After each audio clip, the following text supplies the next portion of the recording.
కందుకూరి వీరేశలింగం పంతులు గారు బ్రహ్మ సమాజ ఆంధ్ర బ్రహ్మ సమాజం స్థాపకుడు అంటారు ఆయన. ఆంధ్ర రాజా రామ్మోహన్ రాయ్ అంటారు ఆయన. ఆయనకు ఒక ఉద్యోగం వస్తే మూఢనమ్మకాలని ఎంత అద్భుతంగా ఆయన ఖండించేవాడంటే, ఆయనకు ఉద్యోగం వచ్చినప్పుడు అమావాస్య రోజు ఉద్యోగంలో జాయిన్ అయ్యాడు. అద్భుతం కాదండి ఇది, గొప్ప సంఘ సంస్కరణ కాదు ఆయన. ఆయన చక్కగా జాబ్ చేసుకున్నాడు, జాబ్ ఏం ప్రాబ్లం ఏం రాలేదు.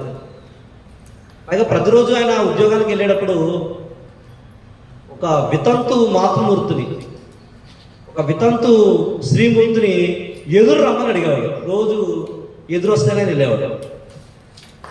ఆయన బాగానే ఉన్నాడు, ఆయనకేమీ యాక్సిడెంట్ ఏం అవ్వలేదు. పైనుంచి వచ్చి గ్రహాల నక్షత్రాలు ఆయన ఎత్తుమే పడుకోలేదు, ఎదురు నుంచి వచ్చి దారి లేదు.